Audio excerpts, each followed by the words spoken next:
Year 20 AC. Spring. The northern expeditions are at their peak.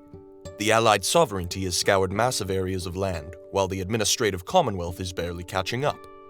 Across the Rebutte line and just above the Olive Meadows, a town long in ruin on the far reaches of the Runal River is given to the Stumpen Brotherhood, a personal sign of recognition from the Emperor of the Allies.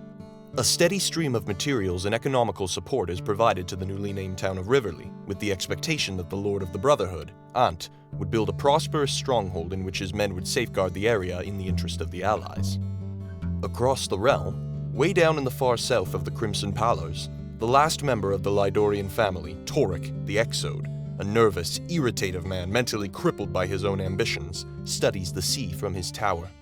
Ever since his sister's tragic death in the expeditions last winter, the Exode had been getting his hands dirty in corruption with the underworlds of Revortius in order to acquire the wealth for his army. He had done well for himself, expanding his military might and cementing it with the construction of the Ark of the Star, a giant tower of iron defying the wills of the modern world from the stony shore. To top it all off, on the day before the kickstarting events of the coming conflict, the zealous man had decided to decorate himself with a crown and name himself Magnus Exoda, King of the Shore. When the construction of Riverley began, the young lord of the Brotherhood and the Prexy of the North, 17 years of age at the time, aimed to bring justice and law to the largely barren wilderness that was now under his governance, as well as set the foundations for a new defensive line in the north, much like the old margins of the pre-Contulus era. He looked to start trade with the settling locals and recruited many new faces to help with the duties accumulating around Riverley. But soon enough, trouble found its way to the promising start of Lord Ant's reign. A familiar face, the face of Shade itself, the face of lawlessness, the face of defiant innocence, all depended on who you asked. Abdurrahman Akbarud, the brother to the most renowned criminal in all Revortius, arrived at the gates of the Riverley compound as if he was entering a curious store on the street. His ever-consistent charm convinced Lord Ant to open his doors, and the two approached pacts in each other's interests.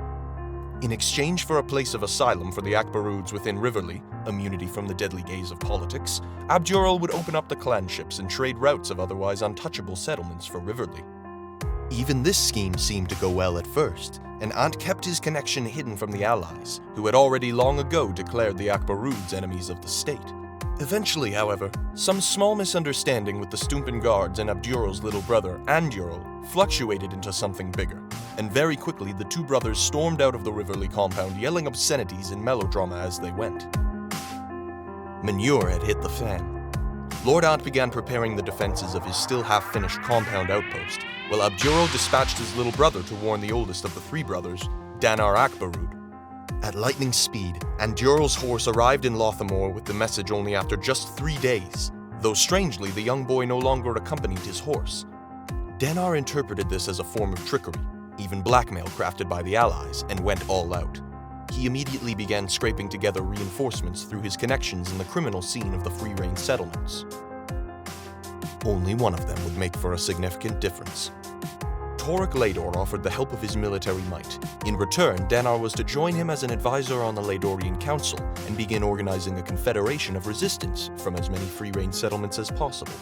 The deal was in full effect as fast as it was agreed upon, and the news of this was now on its way back to the Akbarud middle brother in the north.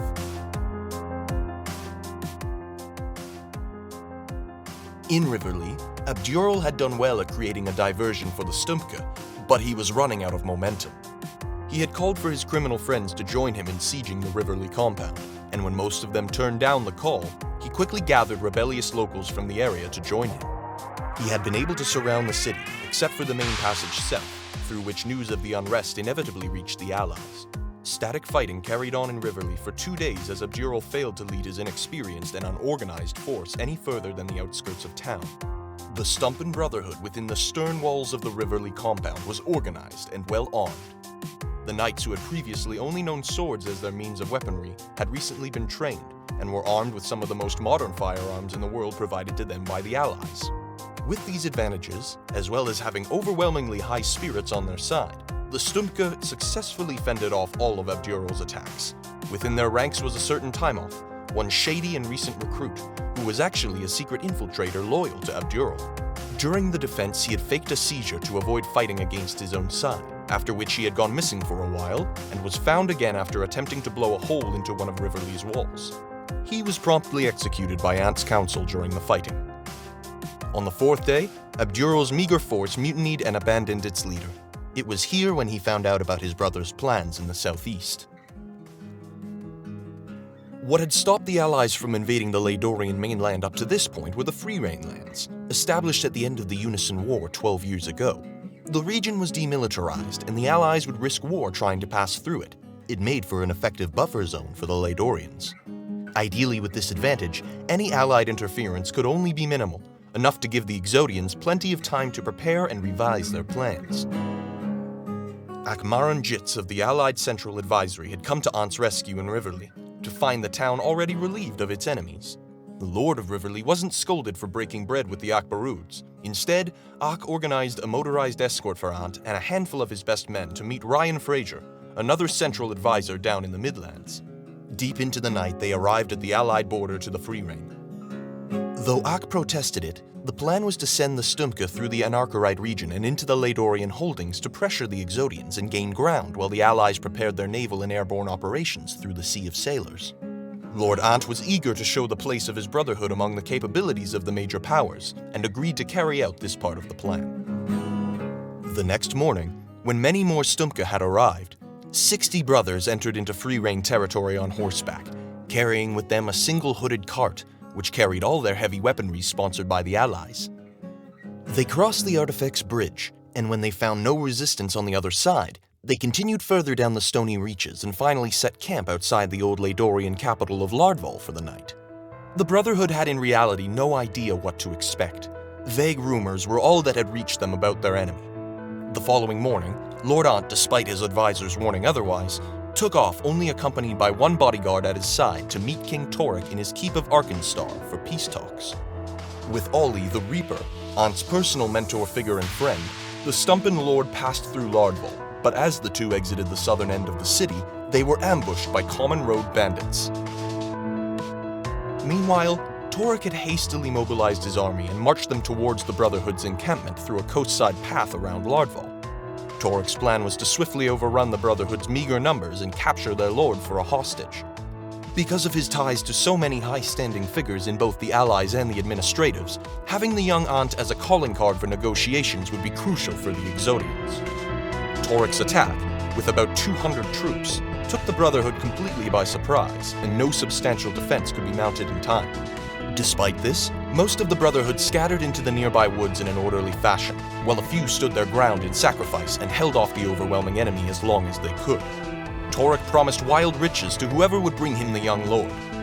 The search for what wasn't there was on. At the cost of his companion, Ant survived the ambush and was able to flee on horseback.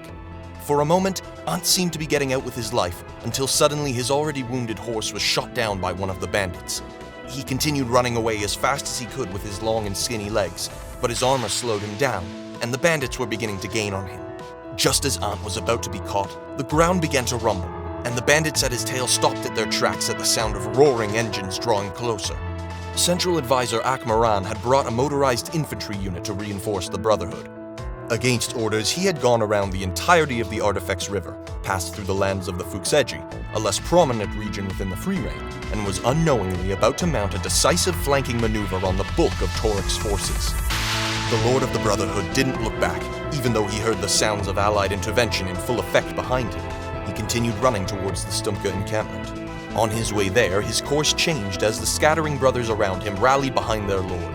Ant gathered a dozen of his men and 3 times that in Exodians behind him.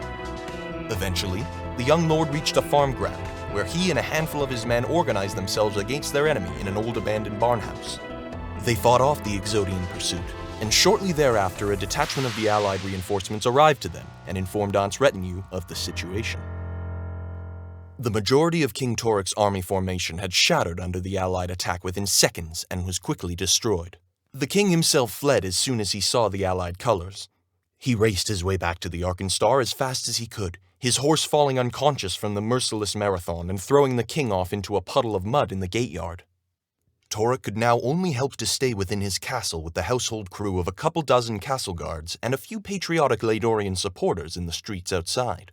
Alongside his army, the King of the Shore had lost the majority of his advisors in the fighting, and all the rich criminals and nobles that backed him had disappeared into thin air. Still, he had the strong structural layout and the defenses of the Arkanstar. Though in reality, his only personal comfort now was in Danar Akbarud, strong, dutiful, always carrying the burdens of his younger brothers all the way to the end. He wouldn't leave his side even would the entire tower collapse on them. In the aftermath of the battle, Aunt met with Akmaran within the Allied encampment. The tables had turned in the Allies' favor. King Torek was holed up within his tower castle with no sufficient means of breaking out of the coming encirclement, especially as within a week the Allied sovereignty will have brought in their naval efforts from the southwestern shores, completing the deadlock. The only hope for Torek's desperate situation would be to organize help from the surrounding territories, most of which had at least some anti-Allied sentiment, before provisions within the Arkanstar ran out. Though the Akbarud brothers were known to be among the slyest of foxes in the criminal world, and for just that they were so widely famous. The Allied fear was that if Torek could hold out long enough, the surrounding areas would rise up in support of the Exodians. The Ark of the Star was a monument of hope which even the Allies had no means of simply shelling to destruction due to the long distance. Therefore, there was a certain hurry to deal a knockout blow and end the conflict as soon as possible. Ak convinced the young Lord Aunt that there was no more he could do for him where they were, and instructed him to meet with Ryan Fraser in Freeport, where he could join the planning of aerial and naval strategies. Having buried enough of his men, Aunt did just so, and met Fraser 2 days later in Freeport. There, after hearing of the recent aerial assaults attempted on the Arkanstar with fruitless achievements, Aunt turned to a rather wild idea. Armar Runway, the Allied airbase just in the outskirts of Freeport, closest to the Laedorian domain. In the cover of night, the Lord with a handful of his most loyal brothers sneaked aboard 3 large carrier aircrafts filled with explosives and took off, sounding every alarm around and waking the Allied Emperor, Scrolus, to the situation from his position in the expeditions across all of known Revortius. As shafts of sunlight peeked through the Claret Mountains in the horizon, the 3 planes fell on the Exodian tower, and as they did, the little lion splashed into the waves of the Sailor's Sea with his loyal brothers following suit. The impact and the following explosions leveled the tower into one big ruin. Yet still, when the Brotherhood reached the surrounding shores, a small but fierce enough resistance from within the smoky ruins kept them strictly at bay. Waking up to the commotion and seeing the state of the Arkanstar, Ak quickly assembled his men for a finishing assault on the remaining defenders. The fierce resistance fell as soon as the Allied grenades started flying into the remains of the once magnificent fortress.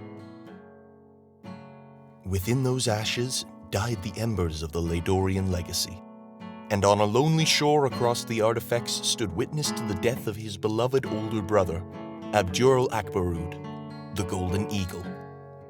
When his tears faded into the gravely sands underneath him, he hopped on his horse and made for, well, that is another story.